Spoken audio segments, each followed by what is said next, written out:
Well, welcome. I would like to introduce our speakers today. So the goal for today's webinar is how else do we do this work? The League of Women Voters is a 100-year-old organization, but there is no way we have been around this long without working with other organizations and civic educators. Being an election judge and gaining experience in civics is essential to building participation in our communities and government.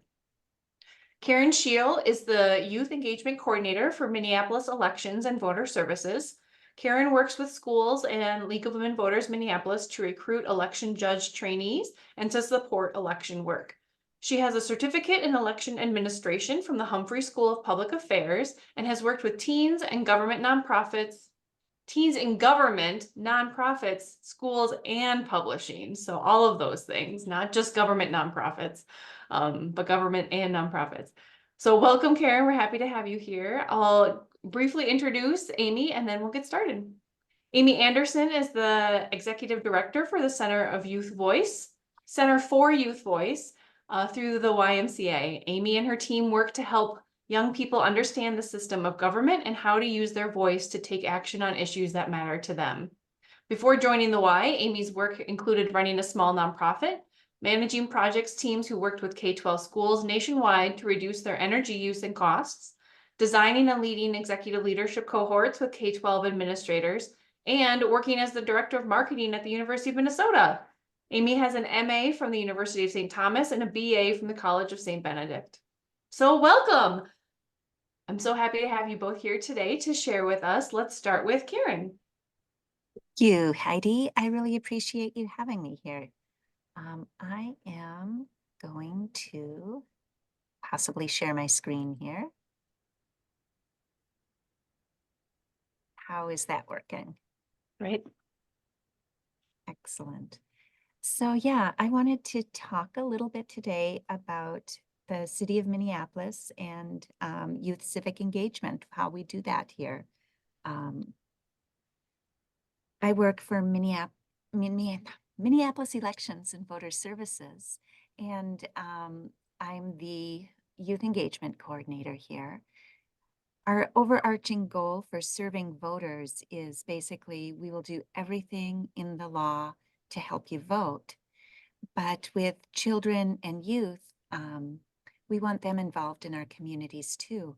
They have important voices and we want to uplift their voices. And so this is kind of what we devised for what we believe.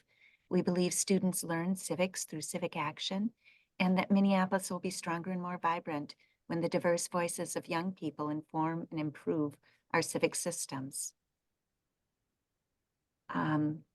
Initially, we did this work mainly through the Student Election Judge Program. We work with between 200 and 400 high school students during each election. We place them in our 137 polling places, and the city gets a lot out of this. They help our polling places reflect our communities. They provide a pathway for connections into the city and leadership roles. They bring technology and language skills, and they really help our efforts to grow voters, particularly in low turnout neighborhoods. I like this picture from the 2023 election because it has a couple of my favorite people in it.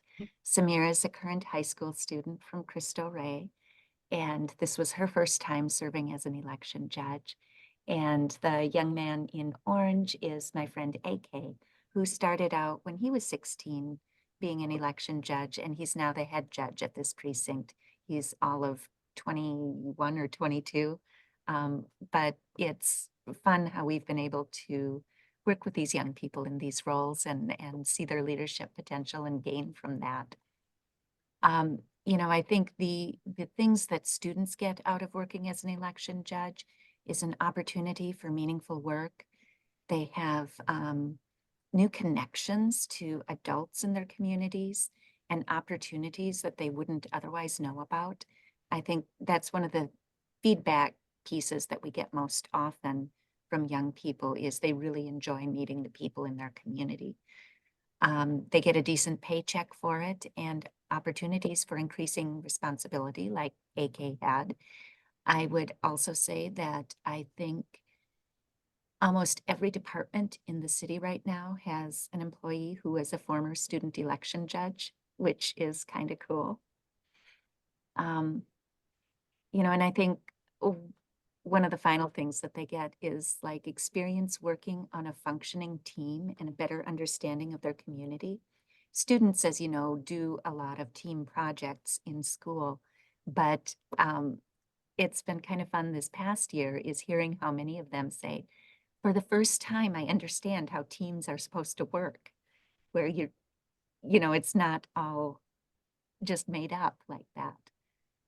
Um, but, being an election judge is a short duration kind of experience, really high intensity for it.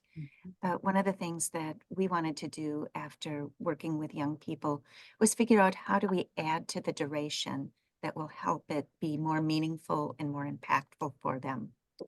So we started engaging them in voter education and outreach, mostly when they were interested. We'd say, hey, yeah, we have these events. You can come help us with it.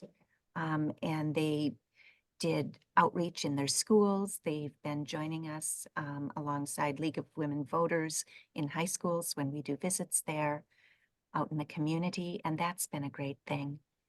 And we really discovered that the key to making this work happen is those partnerships.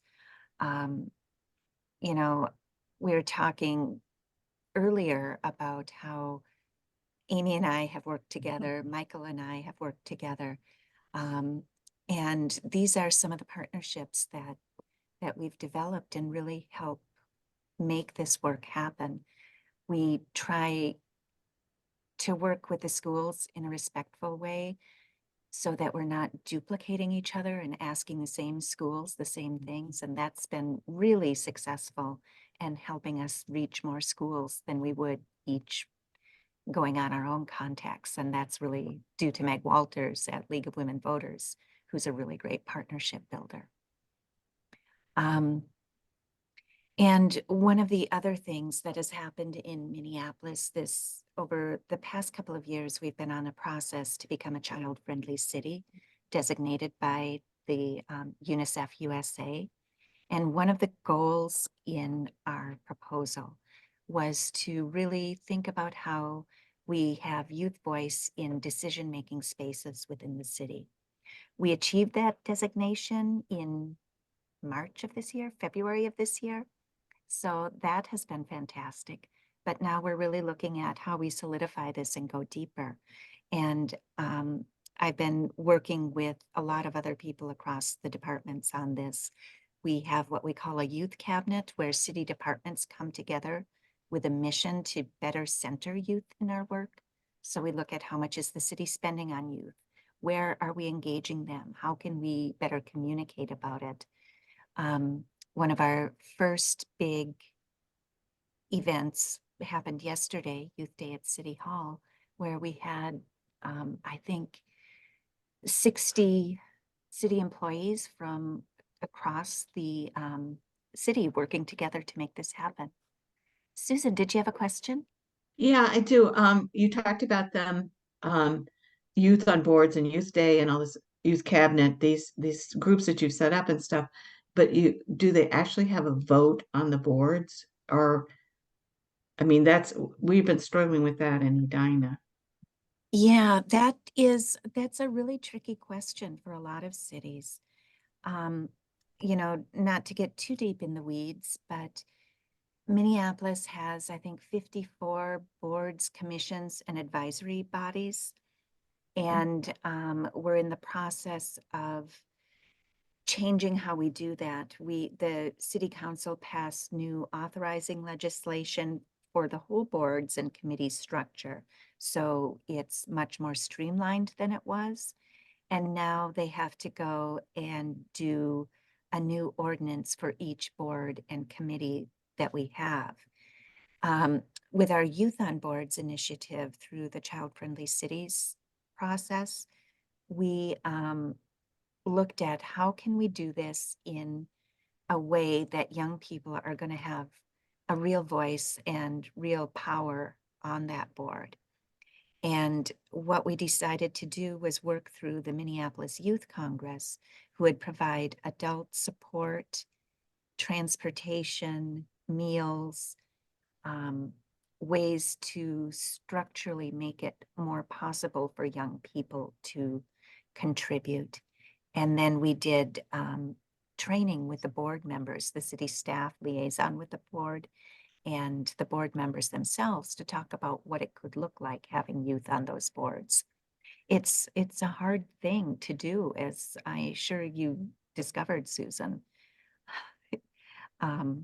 You know, and I think we had some success. Students want to continue doing this, but you know, finding ways to make it sustainable, to make it an opportunity that's available to more than just a select group of youth, I think is a hard thing, you know, balancing that, how to give them the support that they need with giving more young people the opportunities that they might not otherwise have.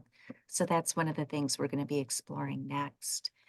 And, you know, this year when we did the pilot program, we embedded youth in 4 different boards and commissions, but we have 54, so that it wasn't very widespread. So just trying to figure out how we make that bigger. You know, the other place that we have been looking are within youth advisory groups within city departments, like here at elections. I know that Step Up, Urban Scholars, and some of those internships really become places where city staff get that youth input within the city, but figuring out how we can make that different and how the Minneapolis Youth Congress can be more involved in doing the real work of the city. I think that's one of the other challenges that we have. I mean, that's, boy, that's a lot. So, yeah. Yeah. And so yesterday we had Youth Day at City Hall. We had about 80 youth from 6 different area schools who came. We had a panel of youth leaders. We had representatives from the Minneapolis Public Schools Citywide Leadership Board, the Minneapolis Youth Council, the Parks Advisory Board, Urban Scholars, and the council, the Teen Health Empowerment Council, at all the other schools who did a thing.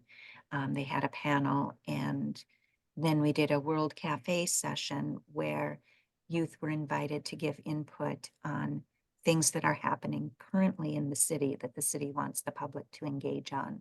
Community safety centers, the budget. What is the effect of the new cannabis laws for young people? Traffic safety cameras, if that happens, what should that be like? And the other one was the climate action plan. These are things that young people identified as being interested in.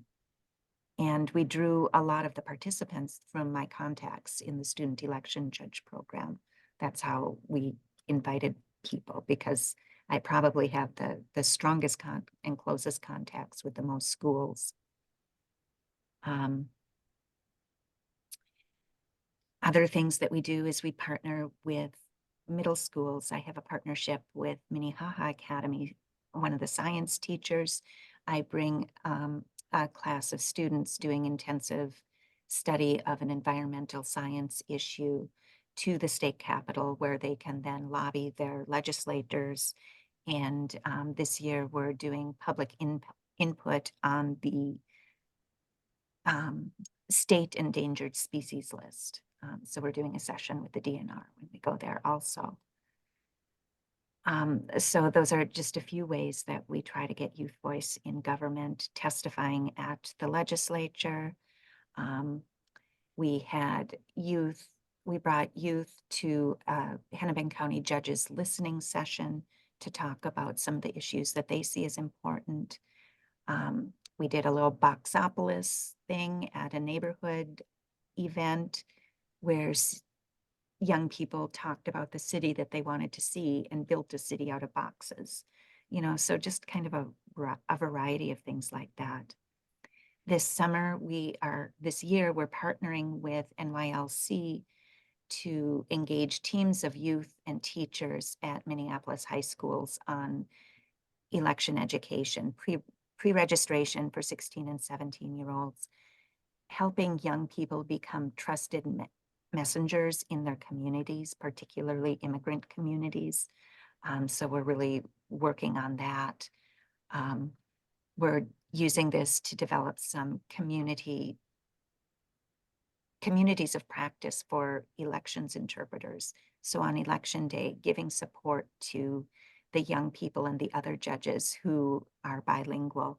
So we piloted it in partnership with UBA Academy this past election in Somali, and we're partnering with Cristo Rey this summer to develop a similar one in Spanish so that young people can go in better prepared to interpret in the polling place. And these are just a number of student projects that have taken place. Some are a little aspirational at this point. I'm really excited about the possibility of working with the art teachers at several of our schools that are polling places to design voter exhibits to greet voters as they come in on election day, to remind them of they're the voice of young people who are unable to vote themselves. So those are some of the things that we've been doing this year.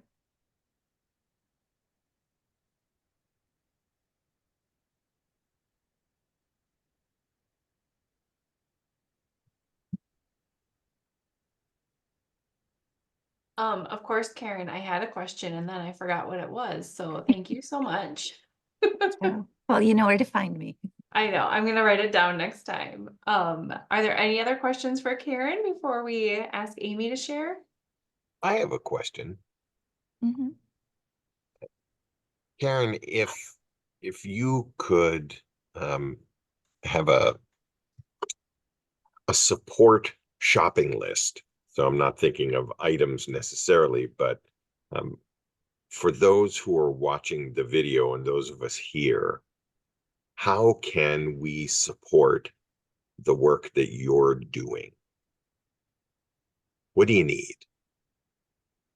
You know, I need partners. You know, there's only one of me here, and there's so much civic engagement that needs to be done out there.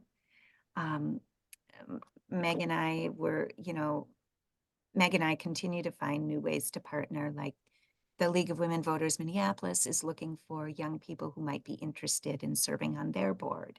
And so one of the students that I work is super interested in that. So coming together and talking about what that might look like on the League of Women Voters board and how that young person or a pair of young people could be supported on that board.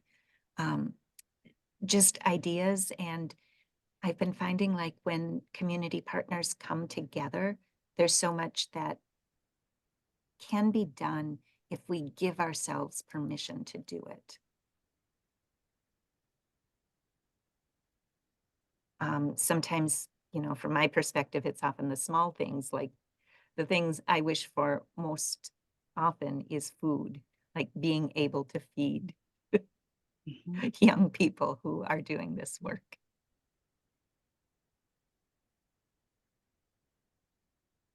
Thank you. I did have one question about the World Cafe. You mentioned that the students were working with issues that were important to them. How did you collect that list of issues? How do you hear from these various students? Is it through conversations? Did you have a survey? Was it part of their registration? So it wasn't part of registration, which would have been nice, but at the time that we were developing it, we weren't sure who the students who would be coming were. So this grew out of things that the Minneapolis Youth Congress was interested in. And then we asked other groups of students, hey, what about these topics? Is this something of interest? And we kind of settled on those. Some of it, like the safety pieces, the Community Safety Center and the traffic cameras grew out of another piece of the Child Friendly Cities initiative this summer on community safety.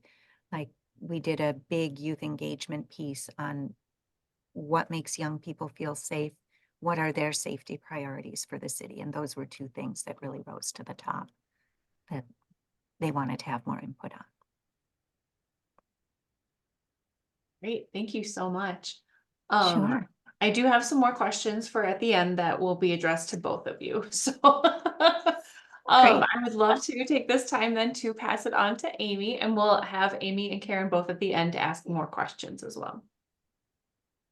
Great. I will share my screen, and I love that we're doing this kind of in a conversational way. And it'll be interesting as we kind of go through here, because you're going to see literally, Karen, I think at least two pictures that we probably shared. One of them was from that Action Minneapolis Day. So just proving Yeah. again the value of partnership.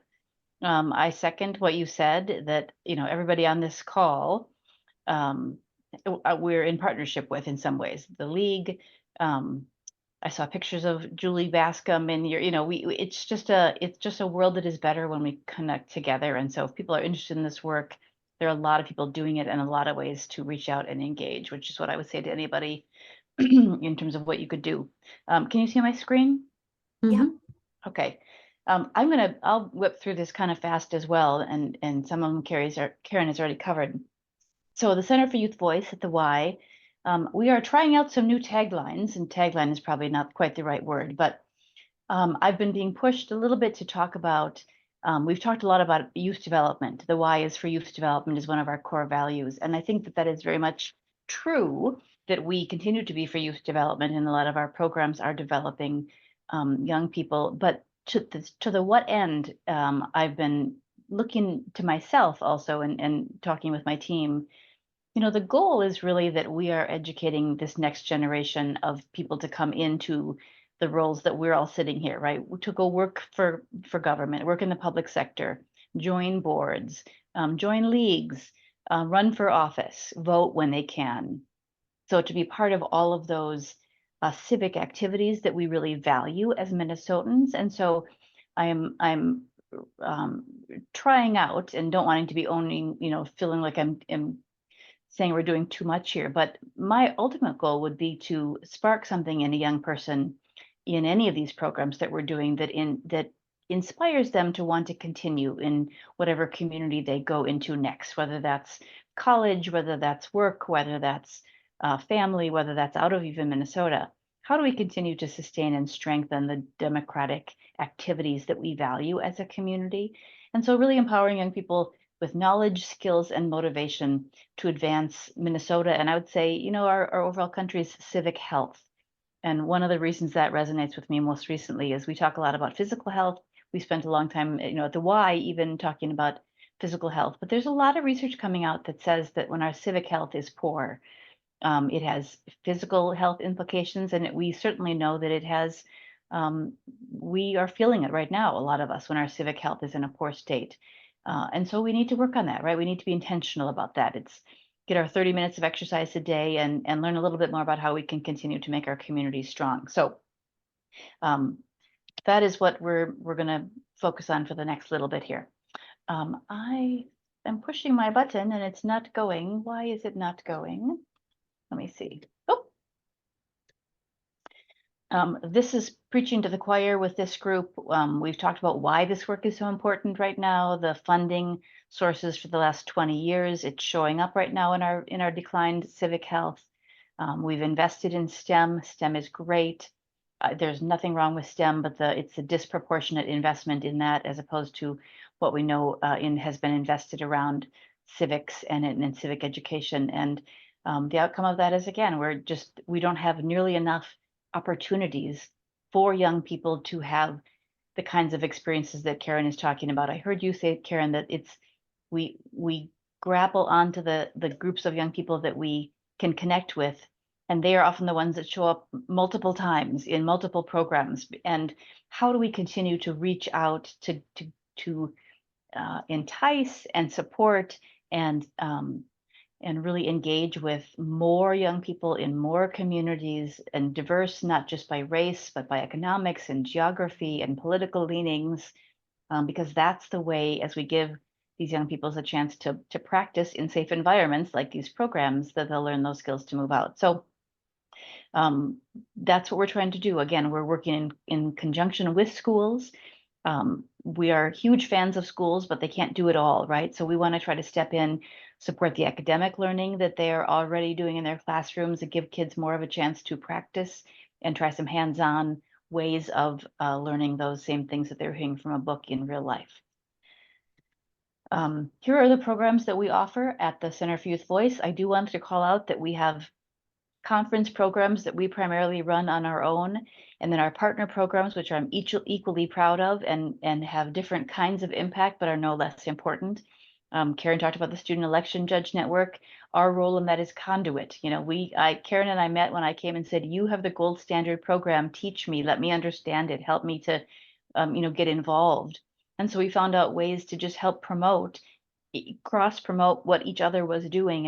And in doing so, let young people have that experience of doing one thing and then doing another and then doing another. And so students voting is another one. I do that with Michael Wall, who I don't know if he just dropped off or I can't see him on my screen anymore, but a partnership with the Secretary of State's office that is just a win-win for both of us, right? We had two separate mock elections going for a while. It was confusing to schools. It was confusing to communities. And so coming together and saying, how do we do this together to increase reach and increase effectiveness and efficiencies?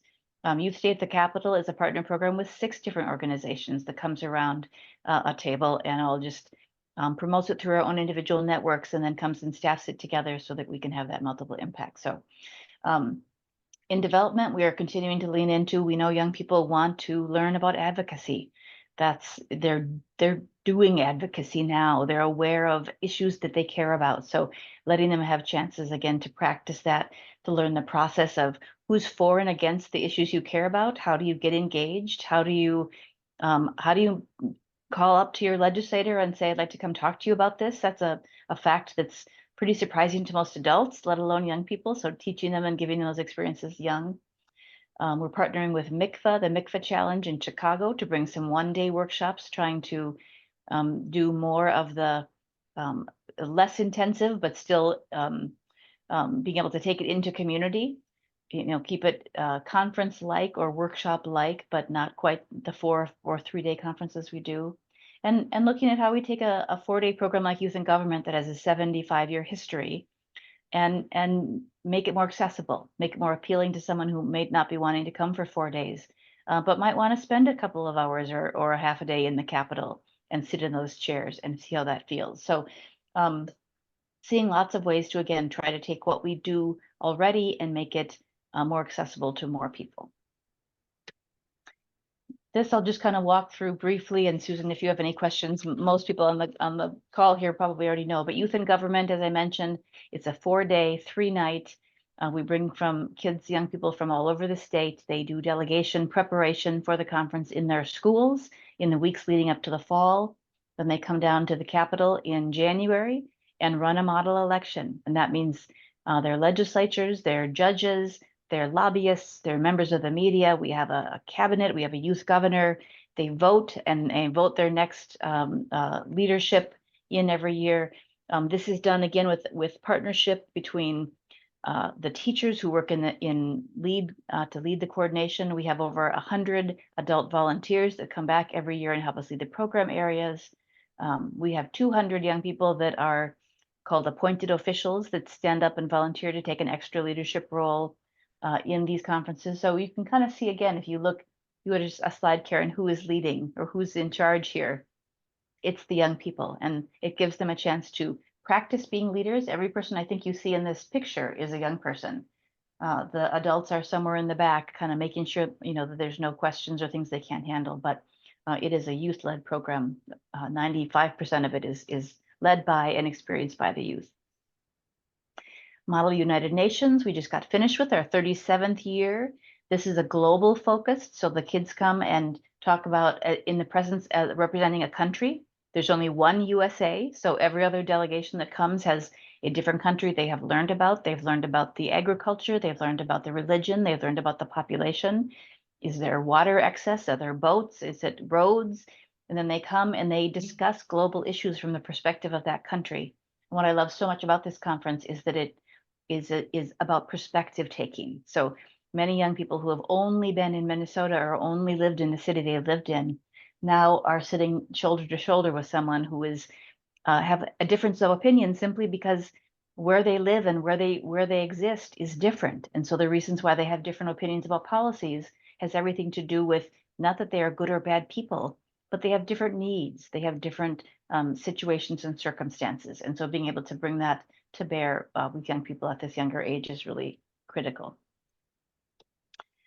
We have the National Judicial Competition in January. This is our third conference. This actually hosts young people who have participated in our court programs in either mock trial with the bar, so another partnership program, or youth in government or Model UN that come and want to take it up a notch, and they can come with 15 other states that come to actually compete in the summertime, either as a member of a an appellate trial or a civil trial, and get to practice those roles. Students voting starts, and we have that all the way from elementary to middle and high school. We are hoping to have 100,000 young people cast a ballot in this year's mock presidential election. Michael and I will be working on that with our teams. You can see in these kids' faces, this is about, we used to do it, and maybe you remember this, Susan, you would bring your kids to the polls.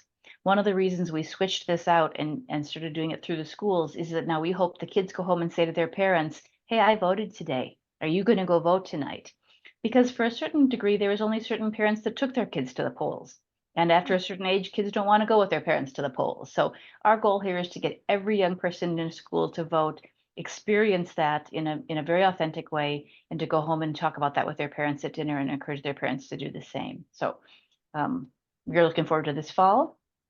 Karen, here's your program. Again, we are the liaison in many ways. We have kind of leaned into the role of helping to pull together and work with the election offices, the adults that work with the young people, as Karen's placing young people all over. We've been helping to sort of spread the word about the value of why it's important to engage young people and give support and a toolkit to those adults to have that be a successful opportunity. Youth Day at the Capitol. This year we had over 500 young people that joined us at the beginning, Heidi, at the History Center. We started at the History Center working with Daryl with education sessions on how to be a youth advocate, how to be an effective advocate, how to talk with your legislator. Marched from the History Center down to the Capitol and then set up one-on-one meetings with each local official and the groups that came. So they literally got to walk in, hold out their hand and say, I live in your district and I'd like to talk to you about these issues.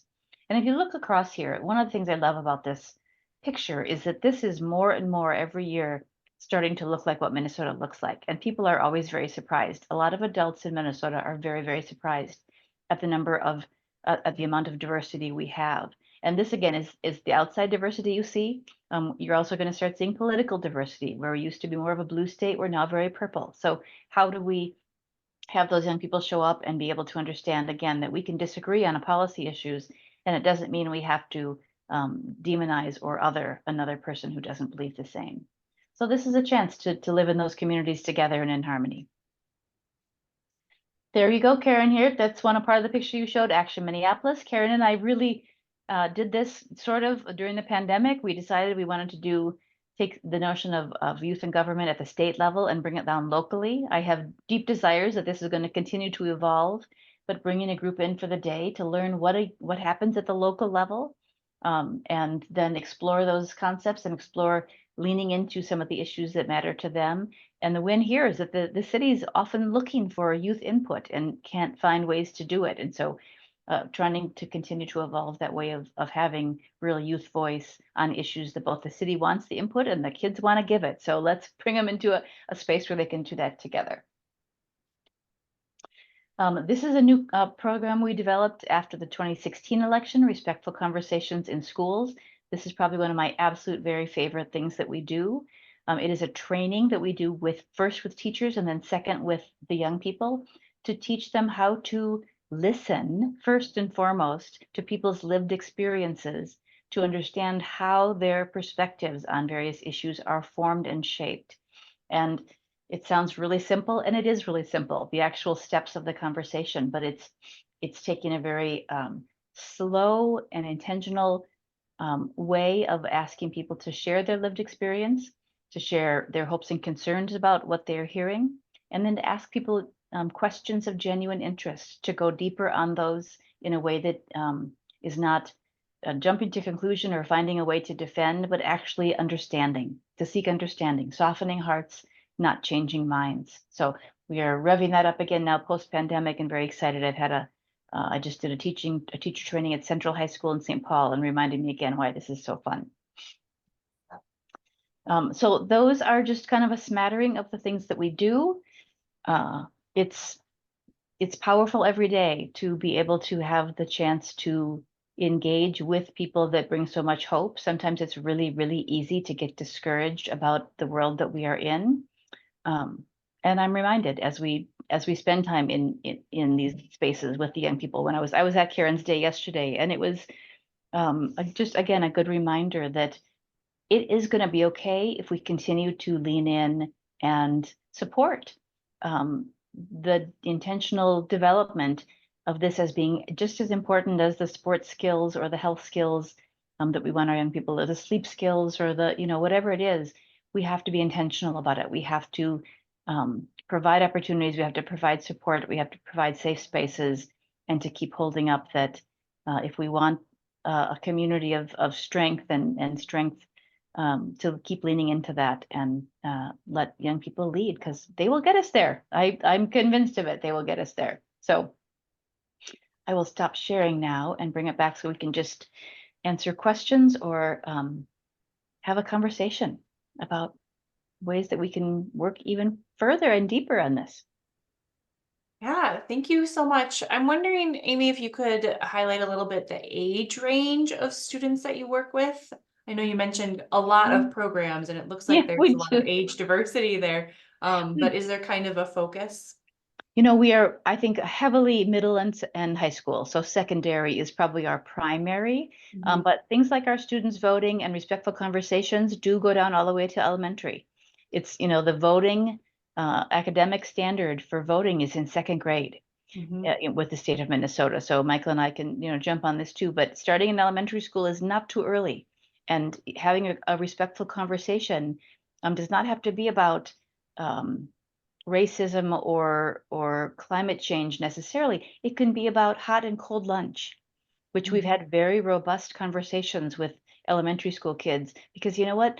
There's reasons why kids make choices about hot and cold lunch. It might be because of how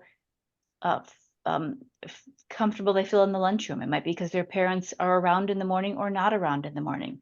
Might be because they have food allergies. So even giving young people the chance to hear from other people whose lives might be different than theirs, practicing that listening and practicing that different ability to take that different perspective can start very young.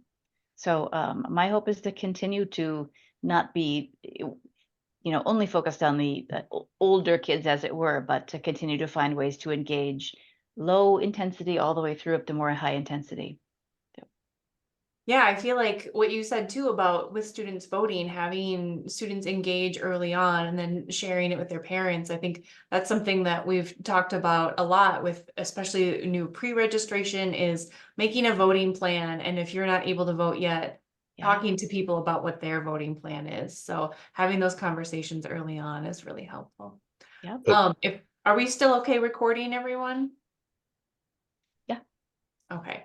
I did have another question. And Amy, you mentioned this a little bit, thinking about the population of our students and our young people, and it is getting more and more diverse. I think 46% of the students in St. Paul, where I am, are students of color, and it's not always reflective of some of our leaders or some of the people who are engaging in this work in schools, both like people who are teachers and things like that too. So I was just wondering, for both of you, how do you reach out to the different populations in your area to make sure that many people are represented in this work. And I know, Amy, you mentioned like we have visible diversity, and then there's economic and political and ability diversity. So just thinking about how all the different ways that we can engage with different populations in our, I mean, Amy, you're working with the entire state. Karen, you've got one big, very big city, but still there's so many different pockets. So I was just wondering if you could speak to that a little bit.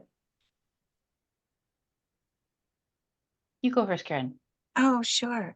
You know, I would say our best strategy for making sure that we have the diversity that reflects our community is that we ask students to ask other students. Yeah. To, you know, it's that peer to peer. Nothing happens without that word of mouth. And that's been our best strategy. And I would just add on to that, we do the same thing with the growth happens peer to peer, and it is the most effective strategy. I would also say, and Michael can weigh in on this too, as he worked in outreach with the Y with me, but it's looking to partner with other places that already have relationships with those populations. So how do you tap into a community group and invite them to, hear a presentation on your program, and then partner with them to think how that might work for them? I'll keep singing Michael's praises, but going to be invited to a group. Michael, what was the group that went to YSID that came to you on that Sunday? Was it Girls and Boys Club or one of those? No, that was Jack and Jill. Okay, Jack and Jill, and there was a group at the synagogue that, it's finding how do you reach out and connect to communities that you might not be the representative of, but that you come together, you sort of share each other what's going on, and then you think about ways that which those things can coordinate and collaborate with one another. So I think it's less about just going out and proclaiming what you do, and more about reaching out and saying, here's what we do, what do you do, how does it fit together? And that's where you stop duplicating efforts too, right? To Karen, when you were saying, Yeah. you're doing that, great. How can we support, or would your kids like to do this? Or where does it make sense for us to partner to further that experience? So I think that's how we try to approach it. And if I may, Yeah. since you mentioned me, Amy, that not only are these groups in the midst of pre-established relationships with these young people, but they also have goals. They have things they want to accomplish, things that they want their students, their young people to gain and become more fluent in and comfortable and engaged. So letting them know that your program can help them with what they want to do already can be very powerful. Mm-hmm. Well, That's the with thing that too. also, I would just add one sorry. more thing is that, one of the things we talk about civic engagement and civic ed, but all of us on this call, I think the skills we're trying to convey are life skills, right? They're whether it's listening or whether it's presenting or whether it's looking at different opinions or whether it's analyzing an issue. To Michael's point, almost anyone working with young people want their young people to walk away with those skills. So we can't all do it by ourselves, or it doesn't make any sense to do it by ourselves. So how do we continue to offer complementary experiences or opportunities to learn that just keep building those? I think that's really powerful, Michael. Thinking too about that supporting work, I know Michael asked Karen how we can also support the work and how can we continue to be partners? And Amy, I'd like to give you the opportunity to answer that as well. I think the most important thing in my mind is to continue to raise up the value of these kinds of programs when in community, because the loud voices around, like even at a high school, sports or drama or band or all of those things are really important. And I think it's really also important to say, are we offering opportunities for civic engagement? Are we offering opportunities for community involvement that may just kind of fall off the radar in some of the more traditional offerings? And so even talking about that as you're in community, as people are in community or in their smaller groups or neighborhoods, to just say the importance of this is beyond just people going into politics or government. it's the strength of the communities we all want to live in.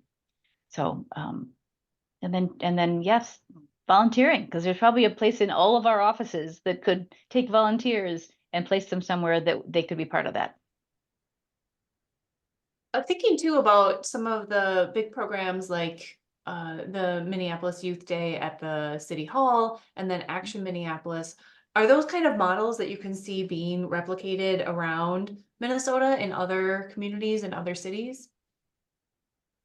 I would love that. That would be that was kind of our goal with Action Minneapolis, Yeah. was that we would call it actually started Action Minnesota. We started with Minneapolis because we had a willing partner, but there's no reason we couldn't sit down with a partner in almost any city and say, okay, what are your goals as a city? Where do you want input on these things?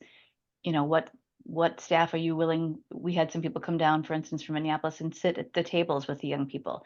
How do we build this together to meet the young people's needs, to meet the city's needs, and ultimately to convey some of those skills and knowledge around local government that we're hoping to get out. So I think it could be replicated. I hope it's replicated again and again. Maybe I have a question. How many leagues have a student on their board? Because I mean, you talk about student involvement, and there you only maybe will take one student or two students, but that's the only students we connect with through the league. So we probably should talk about that some other way, but I mean, we could talk about it offline, but I mean, it's more of a, you know, you're talking about getting students involved in elections, and that's a good way to do it. But I mean, we only have two slots, so Mhm. maybe we should talk about it offline, but Yeah, I think a quick answer, Susan, is I think it's just a couple. And in Minnesota, I don't know the exact numbers. I know a couple people, a couple groups, sorry, leagues really push for it and make sure that that work is being done, and some just kind of leave it open as an option, and others just don't have the capacity to do that kind of support as well. So I think you're right.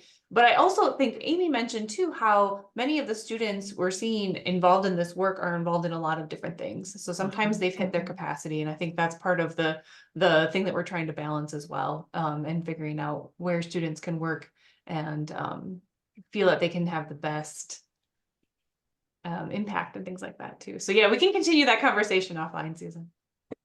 But that does lead me to another question. Thinking about things like Action Minneapolis, You Stay at the Capitol, and our last month, our webinar was about advocating and making your voice heard, calling your representatives and learning about the local government, how you can communicate with city council and county government.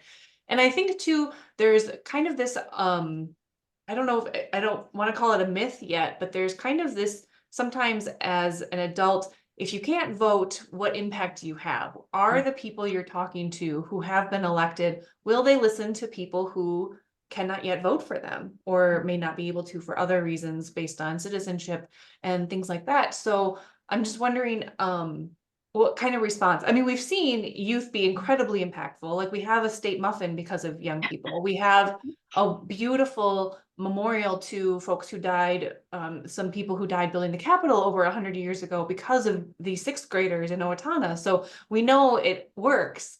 But kind of is there a perception? Is there a myth about this impact?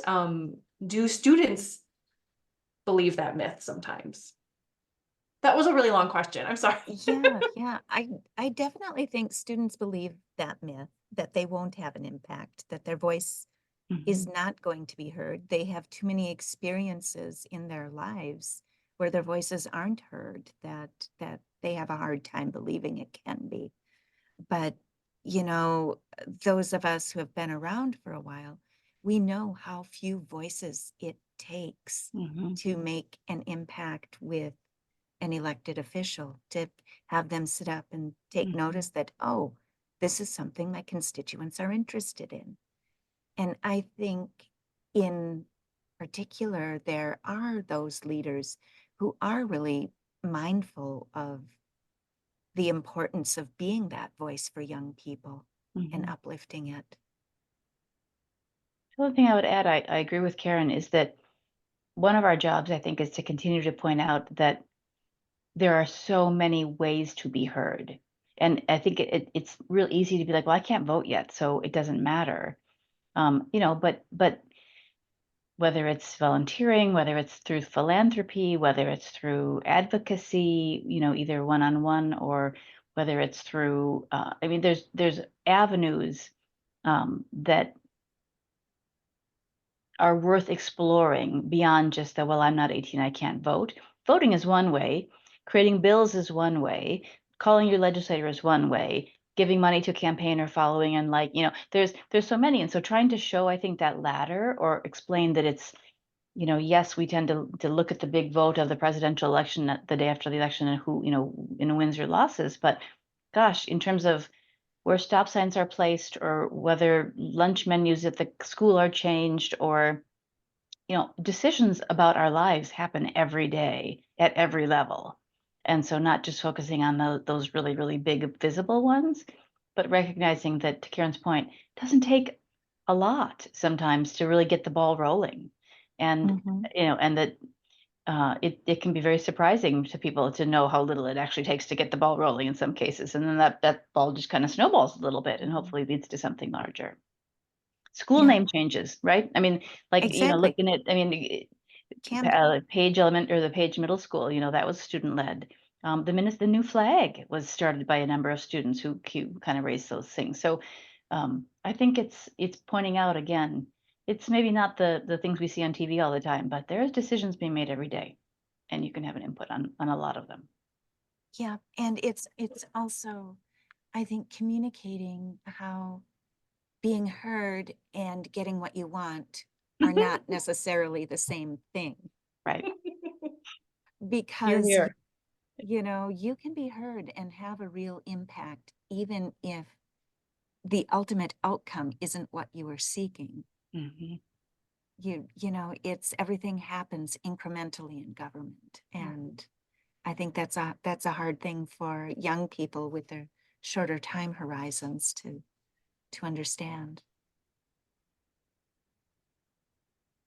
Those are all great reminders. Thank you so much. I do want to look at the time. Are there any last questions we have?